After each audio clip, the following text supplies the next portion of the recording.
लेते चले जा रहे हैं और अबू बकर सिद्दीक का हाथ उठता चला जा रहा है। हर चीज पर वो कहते हैं मैंने भी किया है। अल्लाह ऐ अबू बकर, ये तमाम नेकी का काम अगर किसी एक दिन में कोई इकट्ठा करता है तो ये सारी नेकियां उसको जरूर जन्नत में लेकर के जाएंगी। अबू बकर सिद्दीक से सीखो मेरे प्यारे साथी, नेकी करने का मौका मिले तो देर न करो, नेकी में सबकत करो, नेकी में जल्दी करो मेरे प्यारे साथी। हम और आप सर से पैर तक गुनाहों में लथपथ हैं। कितने गुनाह ऐसे करते हैं जो जहन्नम में हमको लेकर के जाने वाले हैं।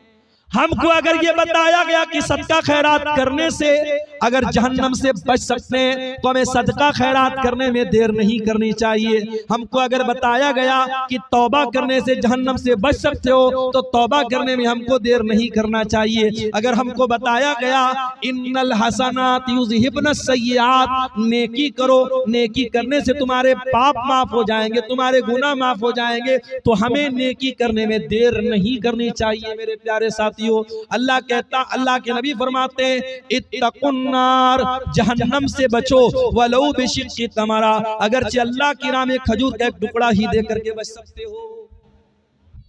जहन्नम से अपने दामन को बचाओ मेरे प्यारे से। गज़वे तबूक का मौका याद कीजिए। अल्लाह के प्यारे नबी अपने सहाबा से चंदे की अपील कर रहे हैं। ये चंदा मांगने का सिलसिला कोई नया नहीं है, नबी सहाबा से चंदा मांगा है। दीन का काम हर दौर में चंदे से हुआ है, सदका खैरात से हुआ है। अल्लाह के प्यारे नबी ने सहाबा से अपील की कि हमें रोमियों से लड़ने जाना है, मदीना से 700 किलोमीटर का सफर तय करना है। ऐ मेरे सहाबा, आगे बढ़ो और इस कार्य खैर में हिस्सा लो, इस नेकी के काम में हिस्सा लो। जो हिस्सा लेगा मैं जन्नत की गारंटी देता हूं। सहाबे किराम, उनमें गरीब भी थे, उनमें मजदूर भी थे, उसमें थोड़े से जौ की मजदूरी पर काम करने वाले मजदूर भी थे, उनमें करोड़पति लोग भी थे। सहाबे किराम अपनी अपनी कैपेसिटी के एतबार से, अपनी अपनी ताकत के एतबार से चंदा लाए। कुछ सहाबा ऐसे भी थे जो मजदूरी करते थे, जितना कुआं खोदते थे रोज पानी पी जाते थे। उनके दिल में भी ख्याल आया, नबी ने चंदे की अपील की, हमें भी कार्य खैर में हिस्सा लेना चाहिए। उन सहाबे किराम ने नाइट ड्यूटी में काम किया, नाइट शिफ्ट में काम किया और जो एक्स्ट्रा मजदूरी मिली ला करके अल्लाह के नबी को ला करके दे दिया। हजरत उमर फारूक कहते हैं मेरे दिल में हमेशा इस बात का मलाल रहता था, जब भी नेकी का मामला आता है अबू बकर आगे निकल जाते हैं, मैं पीछे रह जाता हूँ। आज मैं आगे निकलूंगा, अबू बकर पीछे रह जाएंगे। उमर फारूक अपने घर आते हैं, अपने घर के सारे सामान को इकट्ठा करते हैं और आधा माल घर में छोड़ते हैं और आधे माल को पैक करके बोरे में भर करके अल्लाह के नबी के पास लाते हैं। नबी अकरम के सामने ला करके वो बोरा रखते हैं। नबी अकरम सवाल करते हैं, माँ अब कई तल अहलिक, ऐ उमर घर वालों के लिए क्या छोड़ के आए हो? हजरत उमर कहते हैं अल्लाह के नबी, घर वालों के लिए आधा छोड़ के आया हूँ, आधा लेके आया हूँ। घर वालों की आप टेंशन मत लीजिए, मैं आधा छोड़ के आया हूँ। उमर फारूक मन ही मन बड़े खुश हो रहे हैं कि आज तो नेकी के मामले में मैं आगे निकल गया। थोड़ी देर के बाद अबू बकर सिद्दीक भी आते हैं, वो भी अपने घर का माल लेकर के आए, अपने घर का सामान लेके आए, रुपया पैसा लेकर के आए, कपड़ा लत्ता लेकर के आए, बोरा भर के लेके आए, बोरा ला के रख देते हैं। अल्लाह के नबी उनसे भी सवाल करते हैं, माँ अब कई तल अहलिक, ऐ अबू बकर घर वालों के लिए क्या छोड़ के आए हो? अबू बकर जवाब देते हैं, अब कई तो लहुमुल्लाह व रसूलहू, ऐ अल्लाह के नबी मैं अपने घर में झाड़ू लगा के आया हूँ, सब साफ करके आया हूँ, कुछ भी घर में नहीं छोड़ा है। ऐ अल्लाह के नबी आज अल्लाह के दीन को मेरे माल की जरूरत है, मैं अपने बच्चों के लिए माल बचा के क्या करूँगा, अपने घर वालों के लिए माल बचा के क्या करूँगा, आज अल्लाह के दीन को मेरे माल की जरूरत है। ऐ अल्लाह के नबी मैं अपना सब कुछ लेके आया हूँ और घर वालों को अल्लाह और उसके रसूल के नाम पे छोड़ के आया हूं। उमर फारूक रोने लगे। उमर फारूक की आंखों से आंसू बहने लगे और कहा कि ऐ अबू बकर वल्लाही ला उसाबिकुका अबदा, ऐ अबू बकर उमर तेरा कभी मुकाबला नहीं कर सकता, उमर तेरे मकाम तक कभी नहीं पहुंच सकता। ऐ पीर गज के गयूर नौजवानों, ऐ मेरी प्यारी माओ बहनों, जरा सबक सीखो सहाबे किराम से, जरा नेकी के कामों में बढ़ चढ़ करके हिस्सा लिया करो, जरा आखिरत की तैयारी में आगे बढ़ा करो, जल्दी किया करो, देर न किया करो।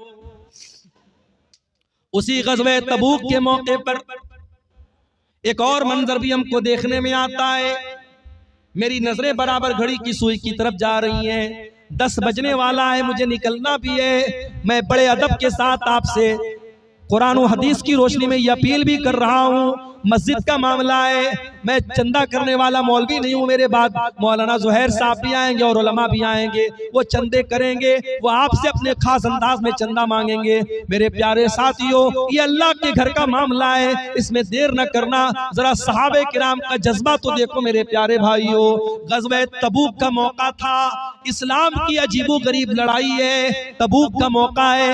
अल्लाह के नबी के सहाबा में कुछ गरीब सहाबा थे, वो अल्लाह के नबी के पास आते हैं, अय अल्लाह के नबी हम भी आपके साथ गज़वे तबूक में जाना चाहते हैं, हमें भी अपने साथ लेकर के चलिए। आपने फरमाया कि ऐ मेरे सहाबा, मेरे पास सवारी का इंतजाम नहीं है, अगर आपके पास सवारी है तो आप चलिए, शौक से चलिए, लेकिन सवारी नहीं है तो मैं माजरत चाहता हूं, मैं आपको लेके नहीं जा सकता।